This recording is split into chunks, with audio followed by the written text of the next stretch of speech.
And in other news, with this being October, WJSU pauses to observe Breast Cancer Awareness Month. Here is L.A. Warren. Breast cancer survivor Ruby Wiggins knows that delayed treatment can have dire consequences, particularly among African American women who die at a rate disproportionately higher than their white counterparts. Now, because of the non-discriminating disease, Dr. Wiggins spearheaded the annual Breast Cancer Awareness Conference. She works in the College of Education and Human Development in the Department of Special Education at Jackson State University. The 6th annual conference held yesterday and today at the Mississippi East Center at Jackson State included medical experts from throughout the area. Now, Dr. Wiggins discussed the importance of the event. First of all, I'm an 11-and-a-half-year breast cancer survivor, and 6 years ago, I got the idea to set up a breast cancer awareness conference simply because there were so many women being diagnosed with breast cancer who did not know what to do, where to go, or and were confused about treatments and whatnot. So I decided that it would be a good idea to have a breast cancer awareness conference. I consulted with my dean, and he agreed. And as they say, the rest is history in terms of the event. But we invite physicians, breast cancer survivors, family members of breast cancer survivors, and support specialists out, medical support specialists out every year to talk to the audience about breast cancer. And essentially, we're trying to raise awareness of breast cancer and how prevalent it is in society as a whole among males and females. Women and men as well need to be aware that breast cancer does not discriminate.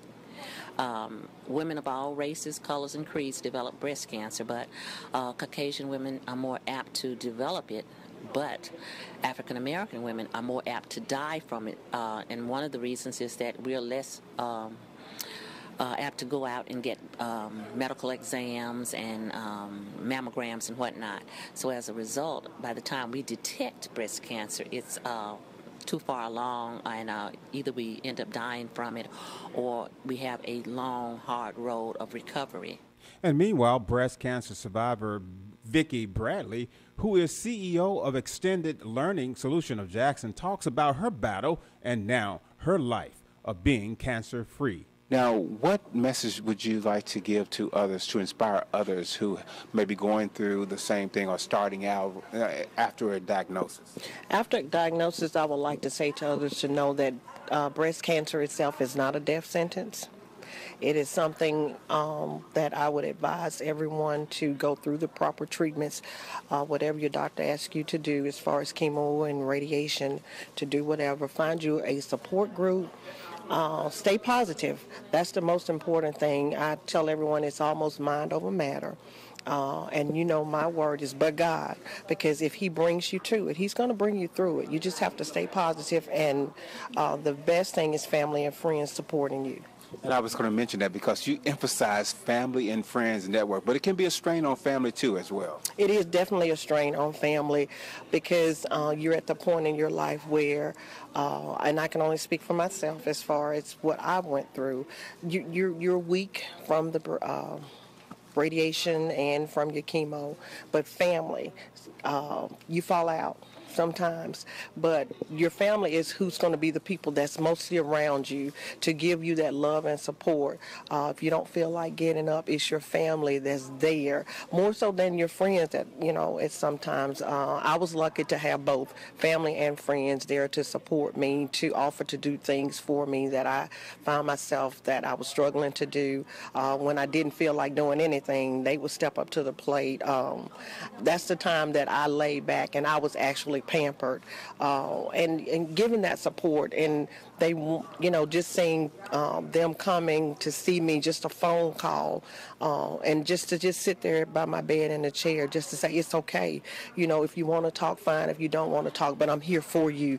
That in itself gives you courage, and it makes you want to fight, because if they've taken out their time to come to be with you, surely you can thank God for whatever you're going through to give you the strength to make it through that day and all other days. You mentioned something earlier that was really compelling too. You said there were maybe some things that you would have done differently. You talked about reconstructive surgery as well. I did, and speaking just from me, if I had to do it over, I would not elect reconstruction because of personal things, but it was not a good thing for me. I would just wear my prostheses and embrace what the Lord has given me, and wear it in stride. Reconstruction, it was very painful for me, and I didn't like that part of it, but still I'm alive, and I still need to do another part of my reconstruction, and I've elected not to do it. So, God is good. As long as I'm, cancer-free, 2.5 years, I'm fine. Overall, you tolerated the therapy medicine pretty well, would you say? Very well, very well.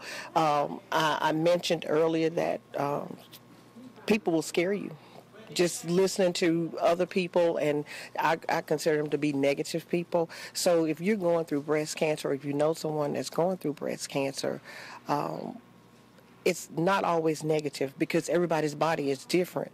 What they went through doesn't mean necessarily that you're going to go through that. I never went through most of the things that they told me I was going to go through. I never went through that. And a lot of that, I believe, it was my faith. And knowing that God had my back, that I didn't go through a lot of things. I did go through some things, but the throwing up and all that, I never went through any of that. I was nauseated, but for the most part, I did very well with my cocktail, as I call them. With all of my cocktails, I did very well with them, other than the crying from one of the cocktails. That's fine, because you can just wipe those tears away, but I did well. Your faith helped you to discover the lumps. Exactly. It was my faith in God. And, when I think back, and I was going back down memory lane from the conference, but God, again, from my first diagnosis, when I start swelling, and that actually came from the tree limb falling across me, and me walking into the door to find that both of the lumps in my breast, both of them were cancer. If it had not been for those incidents happening to me, I wouldn't have known, because my mammogram actually was a normal mammogram.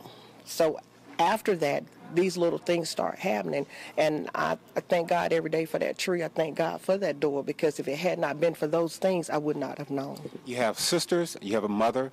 None of them had any signs of breast cancer. You're the only one. I'm the only one, and actually my grandmother is still living, and I'm the first person in my family with breast cancer. And my testimony, when I was able to go back to church, the first thing I testified, I thank God for allowing it to happen to me, but I also ask God to let it be the last person that it happens to in my family. This will not be a generational curse on our family. I'm going through it for my sisters, and I have one daughter, and prayerfully she won't have to go through it. But even with my faith, you have to have preventive measures, and I know that God worked through doctors and medicine, so I'm making sure that she stays aware of what's going on with her body, that she's taking her test and doing everything, and actually since I am the first in the family and she's my daughter, then, of course, her doctor is taking early stages in prevention for her, because it can be hereditary. You made an extraordinary transformation from the effects of the drugs, and now we look at you now, and you are an amazing woman. Thank you. Thank you so much. The drugs, it's like a before and after, and I call it my rebirth period. I've gone from losing all of my hair to whatever, but like I said at the conference, it's just hair. It will regrow, and it's so many things out there to beautify oneself, but beauty is within. So it's how you feel about yourself, because if you're a beautiful person with hair or without hair, it's within. Wow. Throughout the month, the WJSU plans to spotlight breast cancer, focusing on mammography, early detection, and where to turn for financial assistance and treatment. We thank our guests, survivors, Dr. Ruby Wiggins and Vicki Bradley.